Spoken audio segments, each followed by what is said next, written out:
Егер футбол фильм болса, онда Луис Суарес үнемі бір нәрсе болып тұратын сол бір кейіпкер болар еді.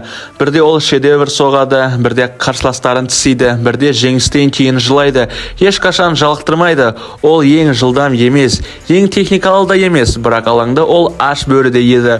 Өз дегеніне жетпейінше жібермейтін сондай түрі. Және бұл оның әр матчында сезілетін. Онда бәрі болды. Голдар, титулдар, жанкерлердің махаббаты және сонымен қатар даулар, бандар мен миллиондаған хейтерлер. Біреулер оны естеткен дейді, біреулер жай ғана жеңіле алмайды дейді. Бірақ бір факт бар, футбол тарихында мұндай аңсармен, мұндай аштықпен ойнаған ешкім болмаған. Суарестің тарихы Еуропадан алыс, Сальто деп аталатын Уругвайдың кішкентай қалашығынан басталады.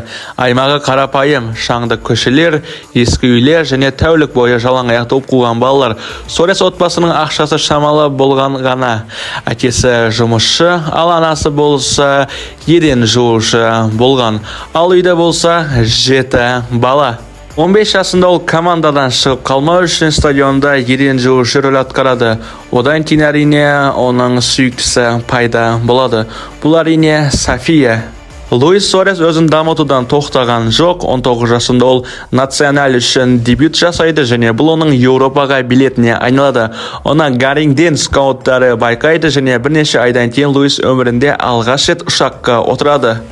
Алғашқы жаттығулардан ол бәрін шокқа түсірді. Тез келген қалыптан қақпаға гол соғалады. Тренермен айтыса алады. Ашуланып алаңнан кетіп қалуы мүмкін. Қысқасы типтік Суарес. Бірақ матч басталғанда ол машинаға айналатын. Бір маусымда 13 гол соғып, команданы ортадан жоғарыға шығарды және бір сәтте жанкерлердің сүйіктісіне айналды. Әрине, Аякс бұны назардан тыс қалдыра алмады. Амстердам үлкен клуб, үлкен амбициялар оның армандағаны. Аякста ол толық ашылды, оған еркіндік берді, қалауынша ойнауға мүмкіндік берді. Гол соқты, пас берді. Ол капитанға, трибунаның сүйіктісіне және Голландиядағы барлық қорғаушылардың қорқынышына айналды. Бірақ дәл осы кезде алғашқы жарылыстар пайда бола бастады. Сол кезде Суарестің қараңғы жағы басталды. Ноябрь 2010 жыл. ПСВ және Аякс қарапайым матч, аздап қатал, аздап жеке. Бір сәтте Луис өзін ұстай алмады. Қарсылас ойыншыға жақындады да оны тістеп алды. Тура тістейді. Бәрі шокта. Бұқаралық ақпараттар дүрлігіп жазып жатыр. Амстердам каннибалы деген тақырыптар. Клуб оны айыппұлға жықты. Федерация 7 матчтан бан берді. Бірақ ең таңғаларлығы жанкелер оны бәрібір жақсы көре берді. Себебі бұл бәрі ашу емес, құштарлық екенін олар көрді. Ол тоқтай алмайтын, ол футболды 24-те 7 өмір сүрді. Кейде шегінен асып кететін. 4 жылда Аякста 111 гол, 109 матчта.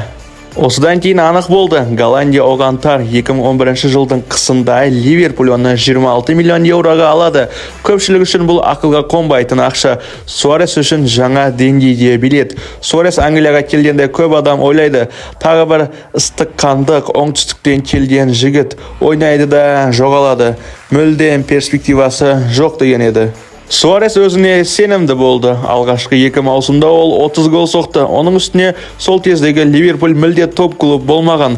Команда 6-8 орын арасында жүрді. Ал Суарес оларды өз арқасында сүйреді. Бірақ әдеттегідей ол неғұрлым жарқын ойнаса, соғұрлым дау көп. 2013 жыл Челсиға қарсы ойында болды. Челсидің ойыншысы Ивановичке қарсы. Иванович оны ұстап тұрғанда Суарес ашуланып оны қолынан тістеп алады. Тағы да карьерасындағы екінші тістеу. 10 матчтан бан. Дауылдайсын, Энфилд монстры деген заголовкалар. Кез келген басқа ойыншы сценарийді, бірақ Суарес сынған жоқ.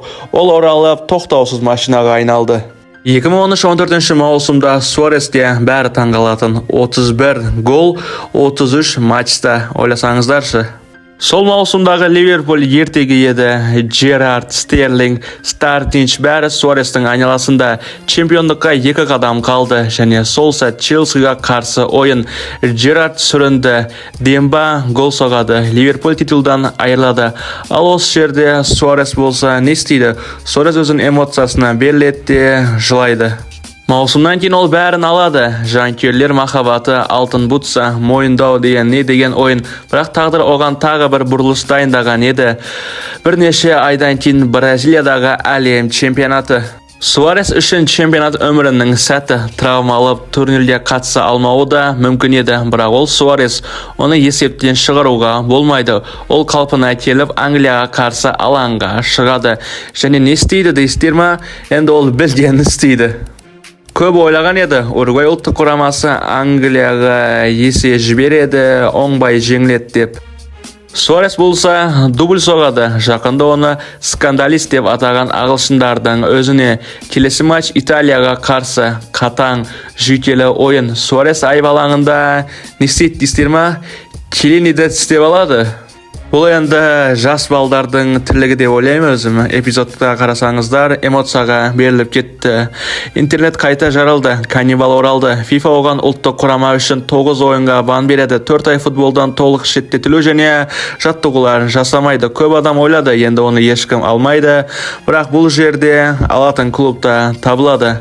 Бұл енді Барселона клубы 81 миллион евроға. Және бұл шешім бәрін өзгертеді. Алғашқы матчта Реалға қарсы Неймарға голдық пас. Кейін классикода өзі гол соғады. Көп ойлады, Суарес Барсада жарқырамайды, бірақ жарқырап кетті. Бірнеше айдан соң Месси, Суарес, Неймар триосы сағаттай жұмыс істеді. Бір-бірін жарты қараспен түсінетін, пас, қабырға, гол бәрін шешіп алатын, пастарды да қызғанбайтын.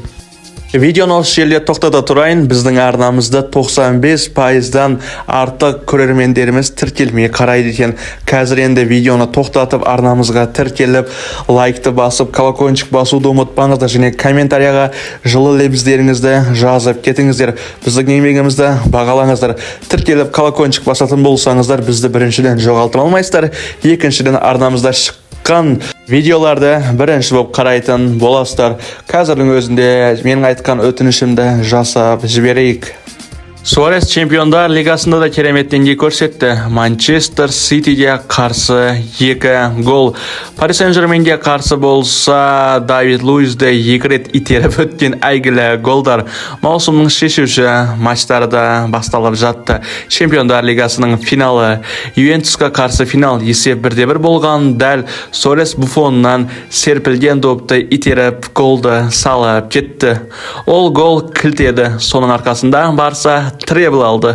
Көп жанкүйерлер айтқан еді, Суарес командаға келеді және Неймар мен Мессидің көлеңкесіне қалады деген еді, бірақ енді ол болған жоқ. Алғашқы толық маусымында 25 гол, 20 ассист. Әлемнің басты трофейін көтеру дәл сол әлем чемпионатынан қуылған жігіт үшін символ еді. Әркімді тістеп жүретін футболшы чемпиондар лигасының финалында керекті голды соғады және чемпиондар лигасының жеңімпазы. Ойласаңыздаршы, қандай керемет жолдармен келу. Суарес болса, бұдан кейін тоқтап қалған жоқ, қолынан келгеннің барлығын жасап жатты. Келесі маусым абсолютті шың болды. Суарестен ешкім ондай күткен жоқ. 59 гол. Испанияда Реалға, Атлетикоға, Севильяға бәрі голдарды салып жатты. Реалды енді аямады. Осы жерде мойындауымыз керек. Осы жерде айта кетейін, Суарестің дене бітімі сол кездерде футболшының дене бітіміне ұқсамайтын, бірақ енді керемет ойын көрсете білетін. Ла Лигада жеңілістерде пайда бола бастады. Содан кейін әрине Суарес оның бәрін өз қолына алды. Неймар мен Месси осы маусымдарда қатты жарқыраған жоқ. Суарес әрбір ойын сайын 4 голдан Депортивоға қарсы ма, Сосьедадқа қарсы ма бәрін өзі салып жүрді. Команда тек қана Суарес үшін ойнады деп айта аламыз және осы маусымда Луис Суарес абсолютті бомбардир болды деп айта аламыз. Суарестің арқасында Барселона Ла Лиганы жеңді. Одан кейін Кубок Королян және Суарес өзі Пичичи жүлдесін жеңіп алды. Бомбардир болды. Месси мен Роналдо сол маусымда бомбардир болған жоқ, тек Суарес болды. Командада Неймар кетті, бірақ Месси мен Суарестің бір-бірін түсінуі әлі де сол қалпында болған еді.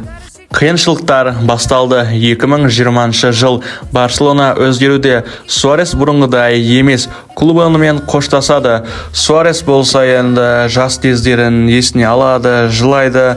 Бұл енді Барселона Суарес үшін негізгі команда болды деп айта аламыз. Чемпиондар лигасын жеңді, трофейлер бар ма, Месси бар, Неймар бар, достықтары бар, қаншама жылдар енді ностальгия демей енді. Бірақ енді командадан кетіп Атлетико сапына қосылады. Көп адам оны ескірді деді. Жасы келді, мінезі ауырлау ойыншы және жалақысы да қымбат деді. Бірақ Луис Суарес болса айтты, бапкерлік штаткада клуб жанкүйерлеріне айтқан болатын. Мен команда үшін қолына келгеннің барлығын жасаймын. Я, мен жас ойыншы емеспін, бірақ Атлетико үшін барында саламын, қолына не келеді, соны бәрін беремін деді. Және сол ойында есте сала кетейін, Барселонаға қарсы ойнайды. Қарсы ойында енді сол турларда және Барсаға да гол соққан болатын. Атлетико Мадрид білесіздер, Ла Лиганы көп ала бермейді, ал Суарес келе салып біз Атлетико Мадридпен Испания Ла Лигасын жеңеміз деді. Және Реал Мадридпен таласты деп айта аламыз енді. Соңғы турға дейін Реалмен жарысты.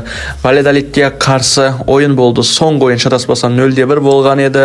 Бұл ойында енді Атлетикоға ұпай керек болды. Ал Суарес болса бұл жерде соңғы голды салады және Атлетико Мадридқа чемпиондықты сыйлайды. Диего Симеоне дейін енді мәз болып жатыр. Барлығы Луис Суареске алғысын білдіріп жатыр. Енді Барсаға да голдарды салды, бірақ енді көбінесе тойламады. Бірақ енді Барселонаға еш ренжі жоқ, тек қана Барсаның бапкеріне ренжіп жүрді. Ол кезде Коман болатын, Барсаның бас бапкері. Атлетико Мадрид чемпион. Суарес 21 гол. Бір жыл бұрын оны қуып жіберген еді.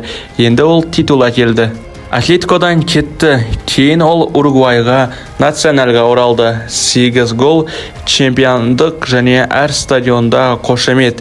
2022 жылдың соңында ол Бразилияның Греманиясына өтеді. 31 матчта 29 гол.